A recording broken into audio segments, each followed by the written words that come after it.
Hey guys, आप सभी का मेरे यूट्यूब चैनल लाइब्रेरी साइंस 21 पर आपका हार्दिक स्वागत करता हूं। BLIS 02 के असाइनमेंट की पूरी जानकारी बताऊंगा। BLIS के असाइनमेंट कैसे बनते हैं, अधिक जानकारी के लिए आप मेरे नंबर पर संपर्क कर सकते हैं। इसी के साथ अपन असाइनमेंट शुरू करते हैं। BLIS 02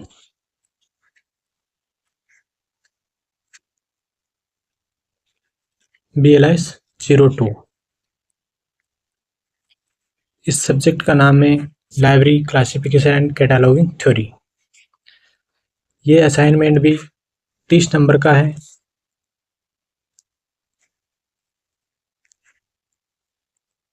इसमें तीन सेक्शन होते हैं। पहला सेक्शन ए सेक्शन होता है। उसके क्वेश्चन सभी प्रश्न करने होते हैं। इसमें पहले सेक्शन में 6 के 6 क्वेश्चन करने होते हैं। पहला सेक्शन का पहला क्वेश्चन है हेल्पफुल सीक्वेंस। इसे दूसरा क्वेश्चन है, थोड़ा जूम कर देता हूँ। फिर तीसरा क्वेश्चन, फिर चौथा क्वेश्चन, पांचवा, छठा। अपन को सारे 6 के 6 क्वेश्चन करने हैं पहले सेक्शन में। फिर अपन बी वाला सेक्शन लेंगे। बी सेक्शन 12 नंबर का होता है। इसमें कम से भी कम 100 से 150 शब्दों के बीच में आप आंसर लिख सकते हो। अगला पेज। इसी में ये बी सेक्शन चल रहा है।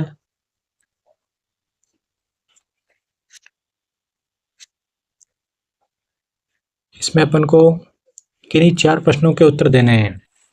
6 प्रश्न दे रखे हैं, 4 प्रश्नों के अपन को उत्तर देने हैं इसमें। पहला प्रश्न, दूसरा प्रश्न, तीसरा प्रश्न और चौथा प्रश्न। मैंने इनमें 4 प्रश्नों को लिया है। फिर इसी प्रकार सेक्शन सी आ जाता है। सेक्शन सी में कम से भी कम 400 शब्दों का, मतलब 400 शब्द का उत्तर तो देना ही अपन को। इसमें 3 अंकों का होता है। इसमें 4 प्रश्नों के उत्तरों में से सिर्फ आपको 2 प्रश्नों के उत्तर देने हैं, 1 और 3। मैंने पहला और तीसरा क्वेश्चन लिया। इसके साथ चलते हैं अपन असाइनमेंट की शुरुआत करते हैं। BLIS 02 अपन पूरे ऊपर ही ऊपर हेडिंग लिख देंगे।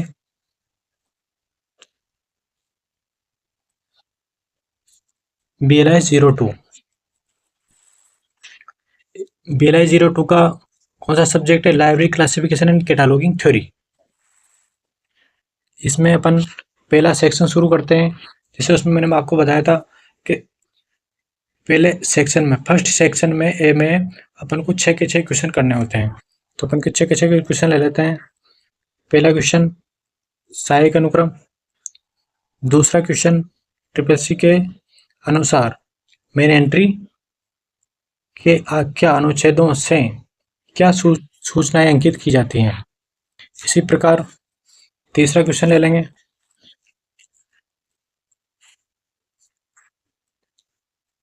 डीडीसी के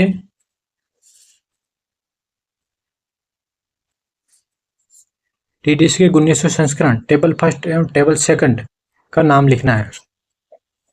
तो डीडीसी की टेबल फर्स्ट का नाम क्या है? T1 first table. स्टैंडर्ड सब डिविजन्स T2 दूसरी table geographic areas and historical periods. फिर पांचवा क्वेश्चन है स्पेसिफिक सब्जेक्ट से आप क्या आशय हैं। फिर छठा क्वेश्चन लेंगे पत्रक सूची की कोई 2 लाभ लिखिए। ये आपको थोड़ा जूम कर देते हैं, जो आपको पूरा स्क्रीनशॉट ले लेना। इसकी लिखने में बिल्कुल प्रॉब्लम नहीं आएगी। इसी के साथ आगे चलते हैं। सेक्शन बी आ जाता है। सेक्शन बी है। इसमें अपन को 4 प्रश्न करने हैं। पहला प्रश्न लिया अपन ने शिप फॉर्म। पुलिंदा स्वरूप सूची के गुण और दोषों के बारे में बताइए। इसके गुण, मितव्ययता, प्रयोग की सुविधा, शिप फॉर्म, अनेक प्रतियां उपलब्ध। इसके साथ नेक्स्ट पेज, शिप फॉर्म के दोष।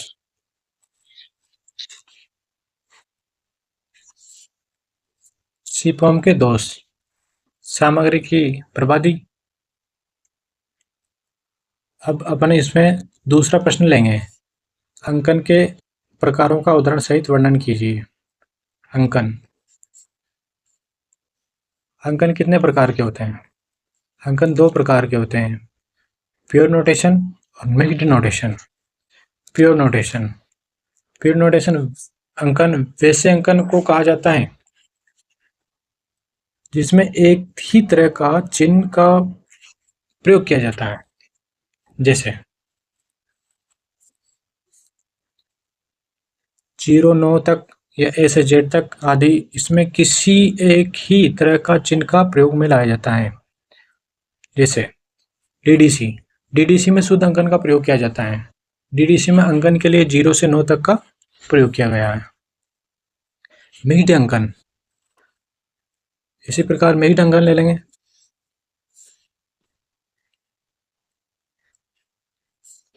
ये मिक्स्ड अंकन, इसमें मिक्स्ड अंकन में मिश्रित अंकनों का प्रयोग किया जाता है।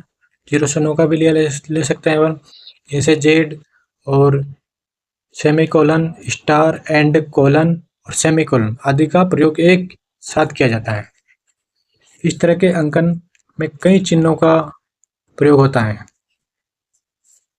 CC, doctor S R Ranganathan ने अपने सीसी कोलन क्लासिफिकेशन मिश्रित अंकन का प्रयोग किया है। इस शुद्ध अंकन से ज़्यादा जटिल होता है परंतु ज़्यादा उपयोगी होता है। इसी के साथ नेक्स्ट पेज, अब अपना आ जाता है तीसरा क्वेश्चन। इसमें भी आप बिल्कुल सटीक लिखना है, बिल्कुल भी मिस्टेक नहीं करनी है। इसमें जो भी लिखा रहा है एकदम सत्य और सही लिखा रहा है, गलती की बिल्कुल भी संभावना नहीं है। ये आप इसको स्क्रीनशॉट ले लो, थोड़ा मैं इधर कर देता हूँ, ठीक है, अब दिख जाएगा आपको सब। द्विबिंदु वर्गीकरण में प्रयुक्त विभिन्न प्रकार के दशा संबंधों का संक्षिप्त प्रकरण कहते हैं। दशा संबंध होता है फेज रिलेशन, ठीक है, और फेज रिलेशन 3 प्रकार के होते हैं, inter subject phase relation, inter facet phase relation, inter array phase relation. Inter subject phase relation निम्न, अब इसमें अपने आगे लेते हैं इंटरफेसेट फेज रिलेशन।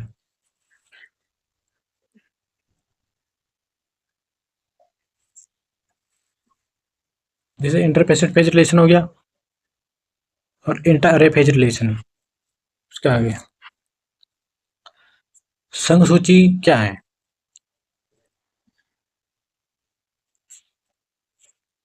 संघ सूची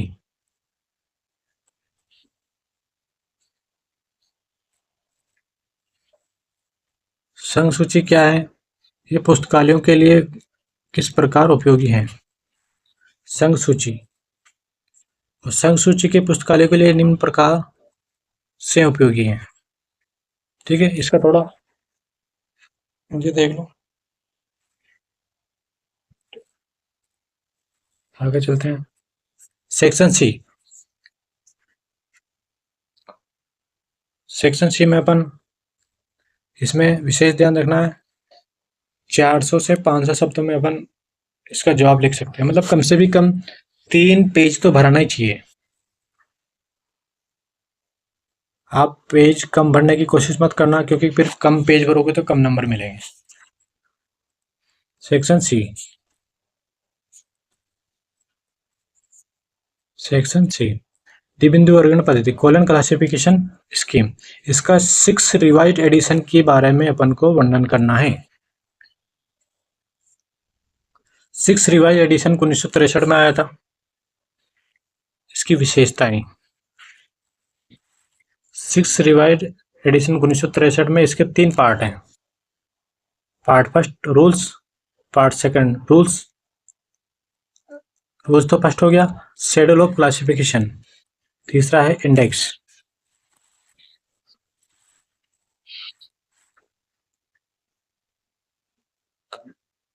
क्लासेस एंड स्क्रेड बुक्स, अगला पेज लेते हैं।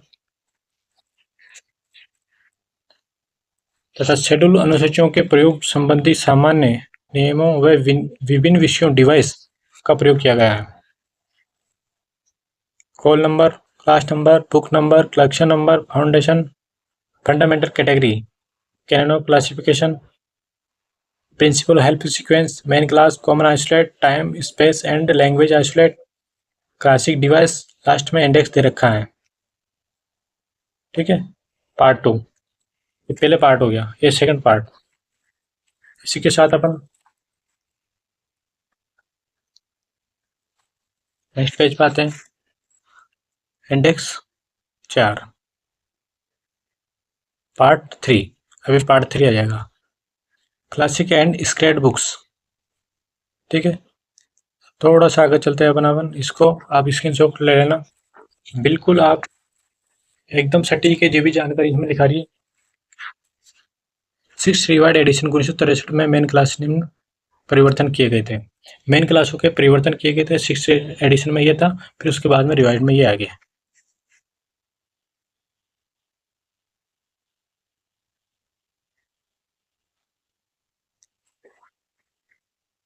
ठीक है, दिख जाएगा आपको साफ साफ शब्दों में। पहला पेज, अंकन के गुणधर्मों के बारे में स्पष्ट कीजिए। अंकन के गुण कार्यों को स्पष्ट कीजिए। अंकन के गुण, सरलता, क्रम निर्धारण करने वाले, संक्षिप्त। अंकन के कार्य, इसके साथ थोड़ा ये कर देता हूँ आपको, स्क्रीनशॉट लेना इसका। ठीक है, लिखने या याद करने की में उतनी ही आसानी होगी। स्मरणशीलता, प्रयशीलता, आपस में जुड़ने की क्षमता, अपेक्षिकता। ये आपका BLS 02 का असाइनमेंट कंप्लीट होता है। इसमें आप बिल्कुल भी जल्दबाजी मत करना, बिल्कुल आराम से लिखना। जितने अच्छे अक्षरों में आप लिखोगे उतने अच्छे आपको नंबर मिलेंगे। इसी के साथ असाइनमेंट का समाप्त होता है। धन्यवाद।